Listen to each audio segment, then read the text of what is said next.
والعاقبۃ للمتقین والصلاة والسلام علی رسولہ الکریم الامین وعلی آلہ الطیبین الطاہرین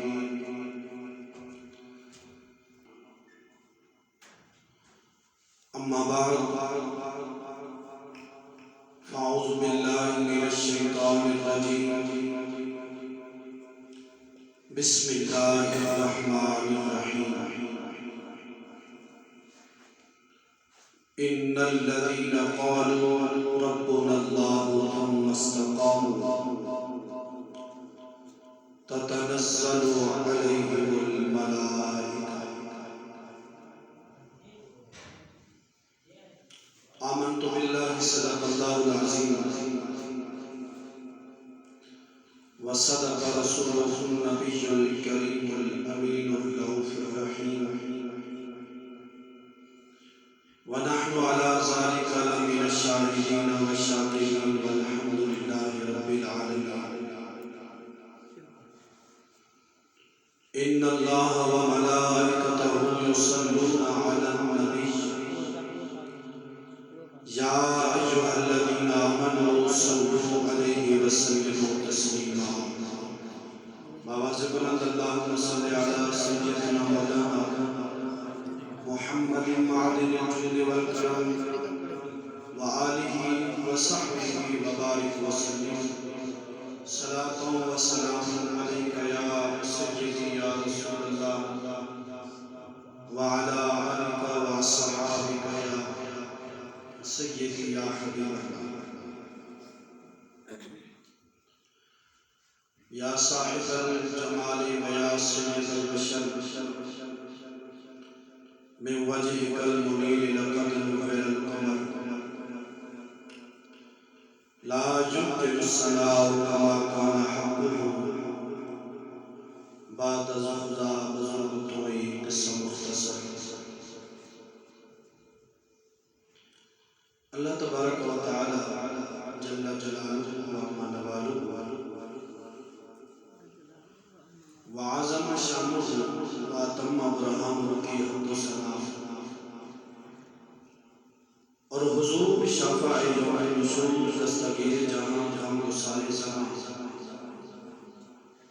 سید سرورہ حامی بے کسان امام المرسلین خاتم النبیین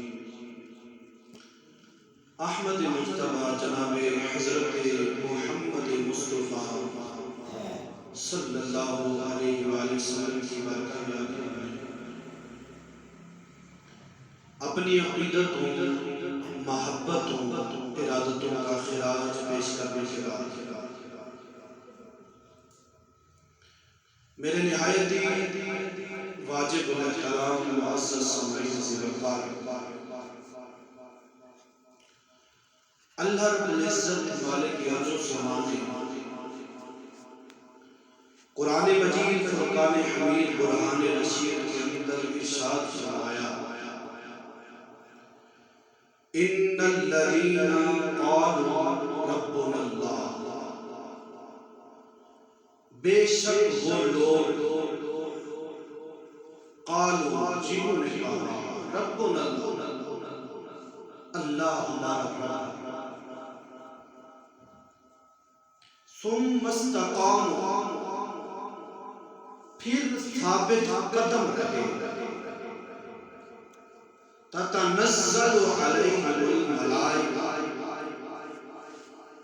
ان پر ملائکہ یعنی فرشتے نازل ہوتے ہیں ان الذین قالوا ربنا اللہ بے شک وہ لوگ جنہوں نے کہا کہ اللہ ہمارا رب ہے ثم استقاموا پھر ثابت قدم رہے تتنزل علیہم الملائکہ ان پر ملائکہ نازل ہوتے ہیں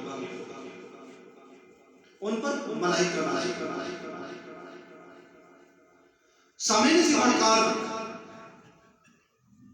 اس آیے کریمہ میں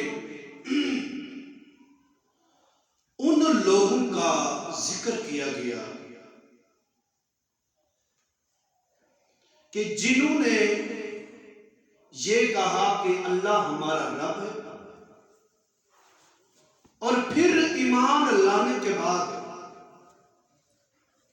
اس ایمان پر اس طرح ثابت قدمی دکھائی کہ دنیا کی کوئی طاقت ان کو ایمان سے نہ ہٹا سکے۔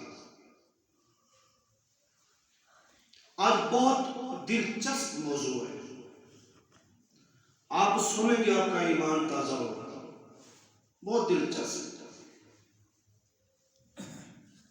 جو ایمان لائے، ایمان لانے کے بعد پھر اس ایمان پر ثابت قدم ہو گئے، آخری دم تک انہوں نے اسلام کا دامن نہیں چھوڑا۔ جتنے بھی ان پر ظلم و ستم کیے گئے،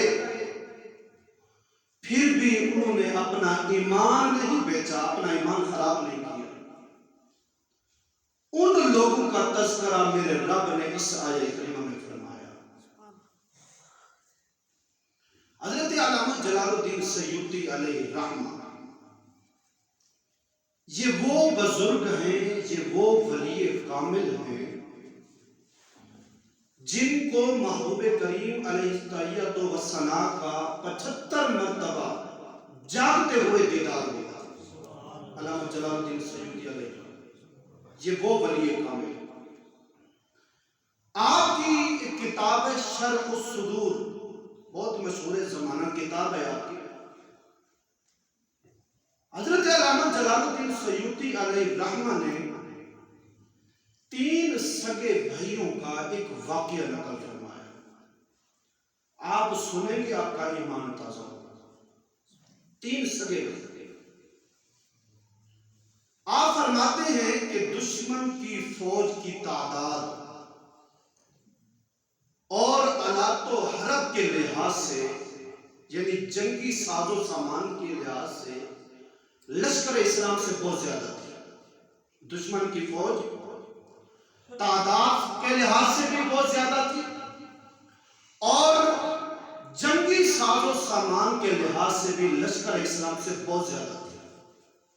مگر کم من فئۃ قلیلۃ غلبت فئۃ کثیرۃ باذن اللہ، بہت سی قلیل جماعتیں اللہ کے حکم سے کثیر جماعتوں پر غالب ہو جاتی ہیں۔ اور پھر مسلمان وسائل پر بھروسہ نہیں کرتا، مسلمان وسائل پر بھروسہ نہیں کرتا، بلکہ مسلمان کا بھروسہ یا رب کی ذات پر ہوتا ہے یا محبوب کائنات کی ذات پر ہوتا ہے۔ مسلمان وسائل پر بھروسہ نہیں کرتا۔ آپ فرماتے ہیں کہ جنگ بڑے عروج پر تھی، جنگ ہو رہی تھی، مسلمانوں کی تعداد بہت کم تھی، اور جنگی ساز و سامان بھی ان کے پاس بہت کم تھا، مگر اللہ رب العزت نے مجاہدین اسلام کو فتح نصیب فرمائی۔ مگر عیسائیوں نے چند مسلمان مجاہدین کو گرفتار کر لیا،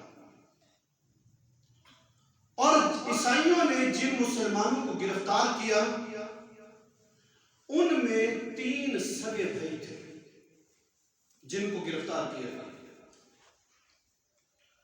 اور ان 3 سگے بھائیوں کو عیسائیوں کے بادشاہ ہرقل کے دربار میں پیش کیا، اور تینوں بھائیوں کی چڑھتی ہوئی جوانی، چہرے پر نور کے آثار نمایاں تھے، بڑے خوبصورت چڑھتی جوانی، تینوں بھائیوں بڑے خوبصورت حسین و جمیل سگے بھائی ہیں تینوں۔ ہرقل نے کہا کہ ابھی تک تم نے جوانی کی بہاریں نہیں دیکھی ہیں، بہتر یہی ہے کہ اسلام کو چھوڑ کر عیسائیت قبول کر،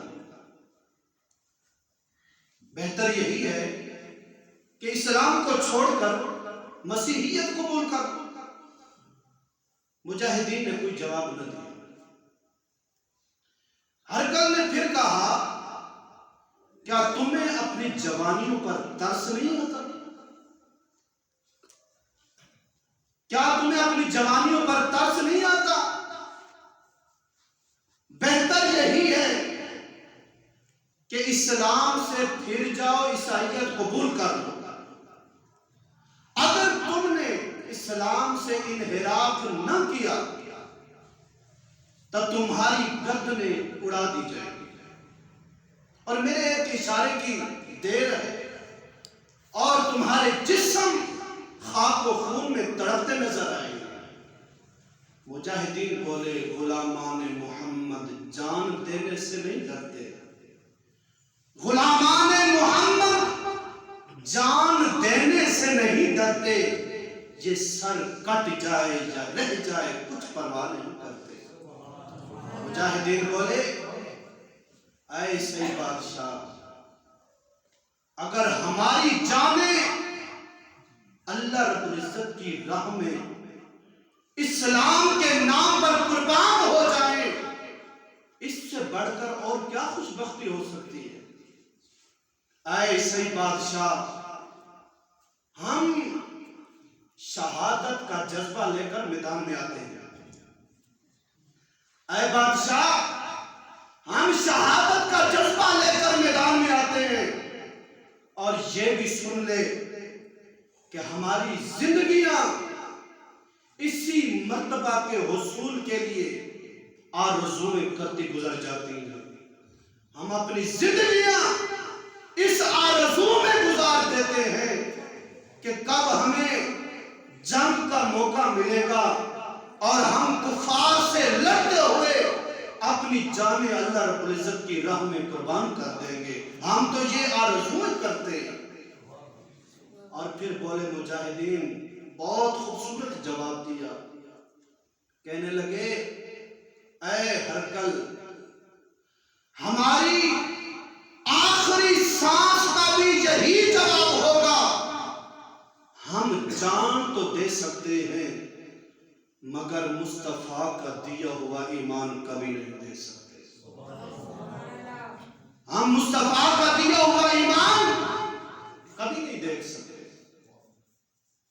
ہرکل نے کہا کہ یار یہ تو بڑے عجیب صورت ہو گئی، یہ تو بالکل ہٹنے کا نام ہی نہیں لیتی، کڑیت جوان ہے اور ان کو اپنی جوانی کی بھی پرواہ نہیں ہے۔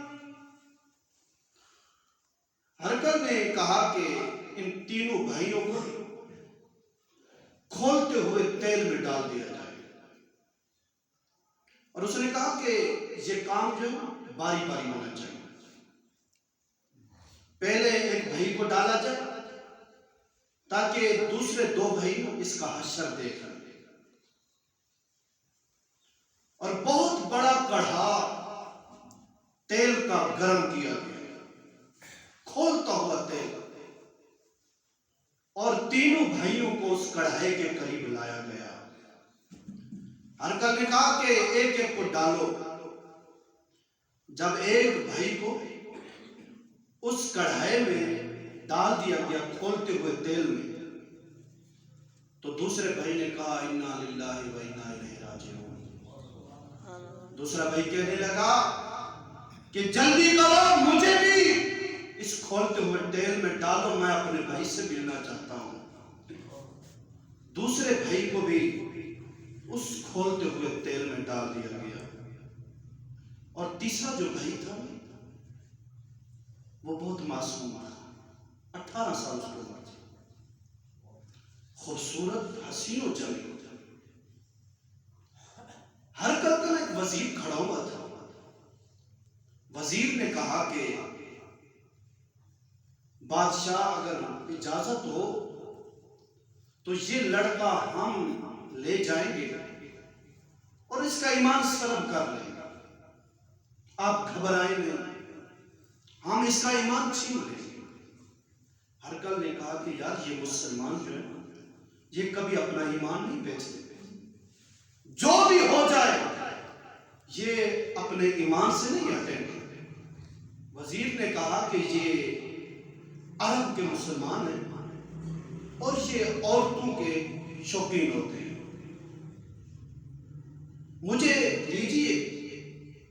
چند دنوں کی مہلت دیجیے، ہم اس کا ایمان چھین لیں گے۔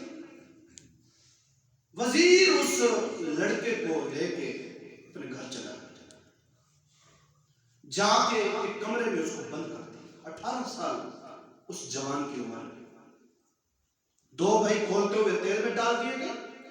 18 سال کا ایک اڑیل جوان ہے جو اس وزیر کے ہاتھ میں ہے۔ وزیر اس کو لے گئے، ایک کمرے میں جا کے اس کو بند کر دیا اور اپنی بیٹی سے کہا، اور اس کی بیٹی جو تھی وہ دنیا مسیحیت میں سب سے حسین و جمیل تھی، عقل مند بھی تھی، ذہین بھی تھی۔ اس نے اپنی بیٹی سے کہا کہ بیٹی، اگر تم اس جوان کا ایمان چھین سکتی ہو، کوشش کرو، اس کا ایمان چھیننا ہے۔ اگر تم اس میں کامیاب ہو جاتی ہو نا، تمہیں بہت بڑے انعام و اکرام سے مالا مال کر دیا جائے گا۔ اس کا ایمان چھیننا ہے۔ سامعین جی وقار، اس لڑکی نے کہا کہ ابا جان گھبرانے کی کیا بات ہے، یہ تو میرے بائیں ہاتھ کا کھیل، میں اس کا ایمان چھین لوں گی۔ وزیر نے اپنی بیٹی کو دھمکی دی اور کہا کہ جاؤ اور کامیاب ہو کے لوٹو۔ اب میں 1-2 باتیں کرنا چاہتا ہوں۔ شروع سے انسانیت کی بہت بڑی کمزوری جو ہے نا، وہ عورت ہے۔ مال و زر اور عورت، یہ انسان کا قبلہ بدل دیتی ہے۔ آپ نے مشاہدہ کیا ہوگا، کئی لوگوں کے قبلے بدل گئے۔ اور پھر حضرت صلاح الدین ایوبی علیہ الرحمہ، میں نے پہلے بھی آپ کو کہا تھا کہ یہ تاریخی واقعات ضرور پڑھا ہے۔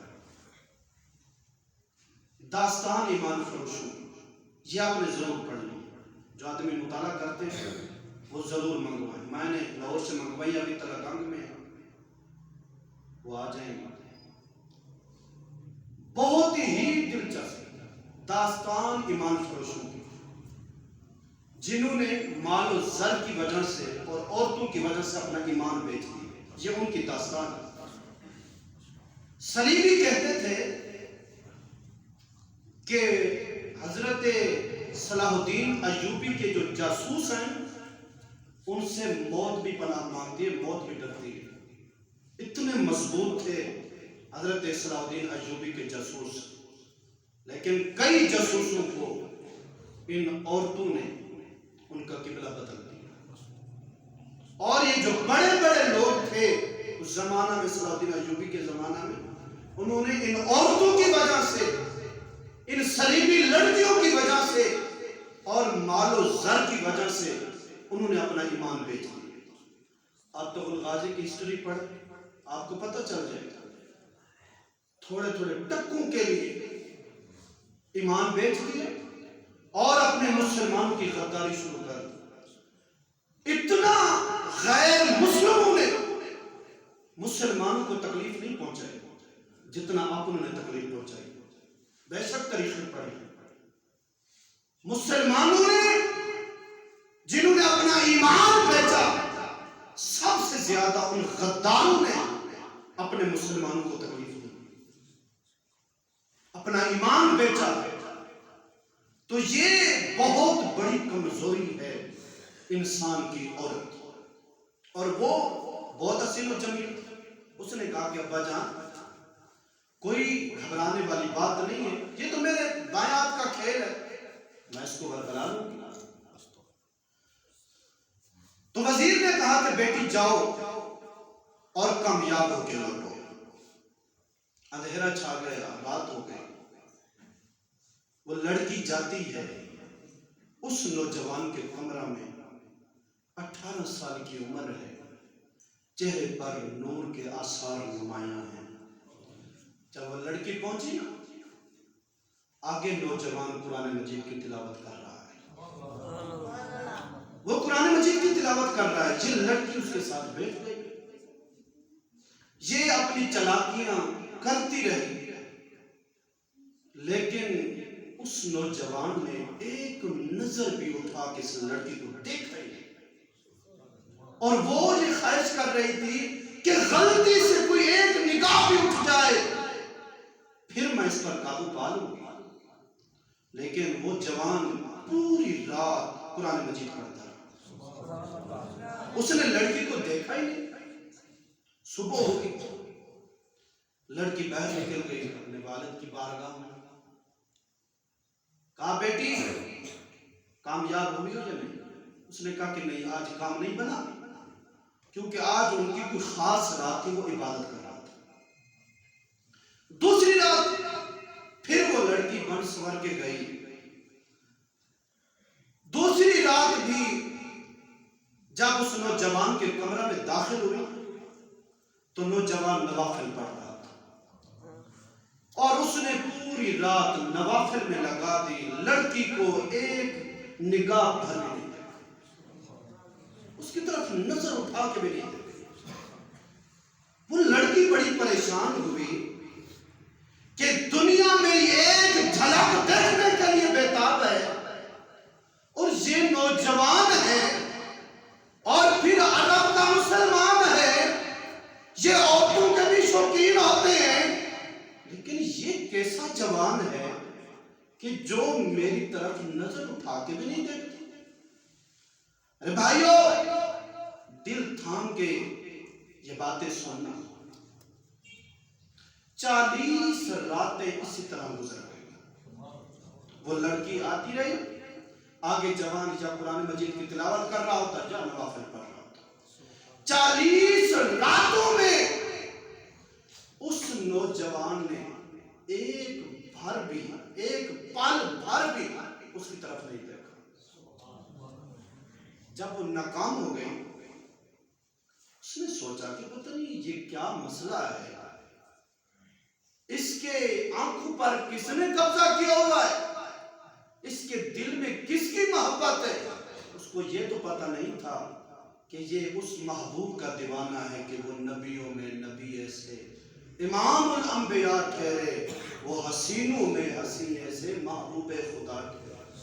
اس کو یہ تو نہیں پتا تھا کہ ہم اپنا انداز زمانے سے جدا رکھتے ہیں، ہم تو محبوب بھی محبوب خدا رکھتے ہیں۔ 40 راتیں گزر گئی، بڑی حیران ہوئی کہ میں اتنی حسین و جمیل، لوگ میری ایک جھلک دیکھنے کے لیے بےتاب ہیں، لیکن یہ جوان ہے اور میری طرف نگاہ اٹھا کے بھی نہیں دیکھتا۔ جب 40 راتیں گزر گئیں، اس نے اس عربی جوان سے کہا کہ اے جوان، ذرا یہ بتاؤ کہ کون سا نشہ ہے جس میں تم ہمیشہ مست رہتے ہو؟ تو اس نے کہا کہ جگر دل بند مائی آمنہ دا، جگر دل بند مائی آمنہ دا، اتے بابل پیاری فاطمہ دا، قدیمی شہنشاہ عالی گھرانہ، حسین و حسن دا غم خار نانا، مدینہ طیبہ وچ رہن والا، خدا دے عرش تے جان والا، زلیخا اسنو جے دیکھ لے دی، نہ پیچھے یوسف شامی دے پیندی۔ یہ سن کر لڑکی نے کہا خدا را مجھے بھی ایسے پاک دین میں داخل کر لو۔ اس مجاہد نے کہا پڑھیے اشہد ان لا الہ الا اللہ و اشہد ان محمدًا عبدہ و رسولہ، ان الذین قالوا ربنا اللہ، بے شک وہ لوگ جنہوں نے کہا کہ اللہ ہمارا رب ہے، میرا رب فرماتا ہے پھر ان پر فرشتے نازل ہوتے ہیں۔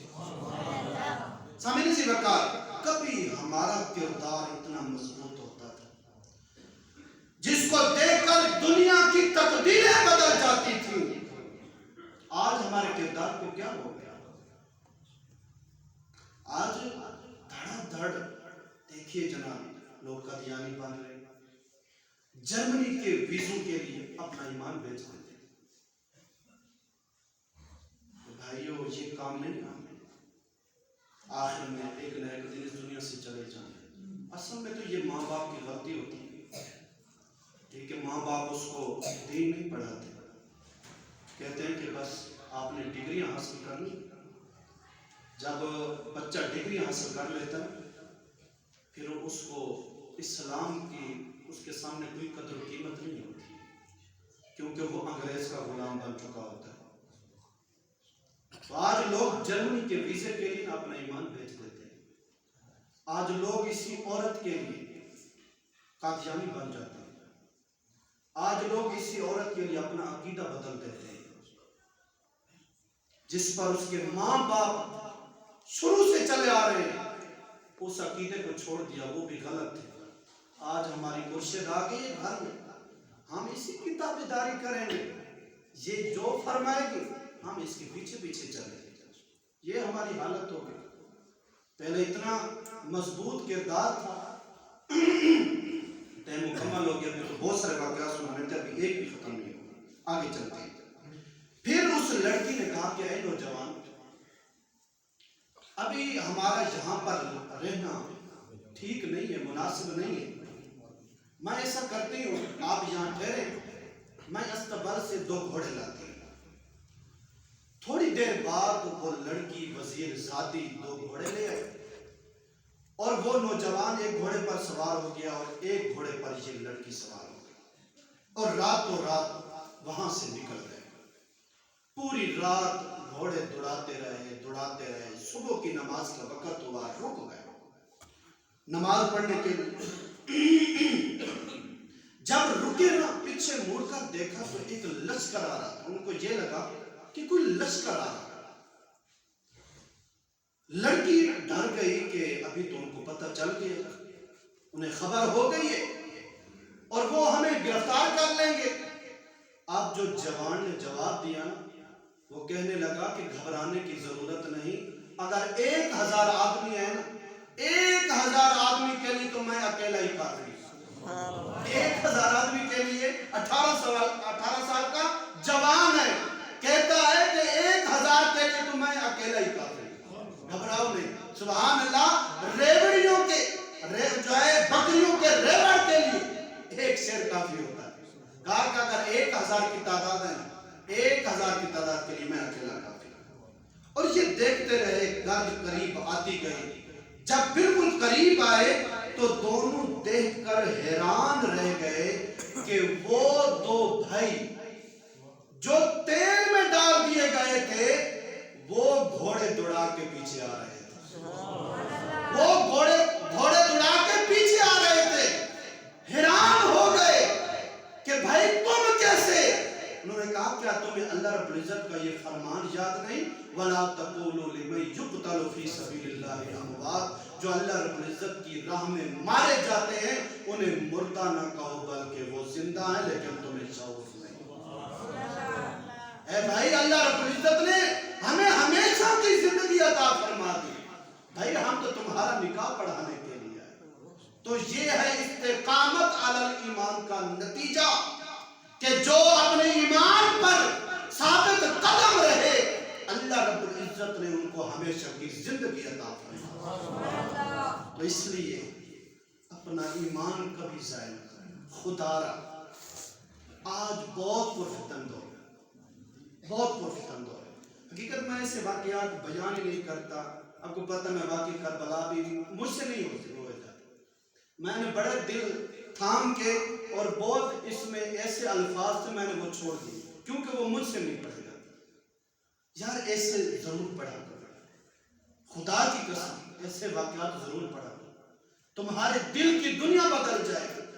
اور پھر یہ بات اپنے ذہن میں رکھنا، خدا را کسی کو اپنا ایمان نہ دینا. اپنے ایمان کی حفاظت کرنا، اور جو اپنے ایمان کی حفاظت کرتے ہیں پھر اللہ رب العزت کی رحمت ان پر نازل ہوتی ہے. اللہ رب العزت کے فرشتے، اللہ رب العزت کی ملائکہ ان پر نازل ہوتی ہے. اللہ رب العزت سے دعا ہے اللہ رب العزت ہمیں اپنے ایمان پر، اپنے عقیدہ پر ثابت قدمی عطا فرمائے. آخر دعوانا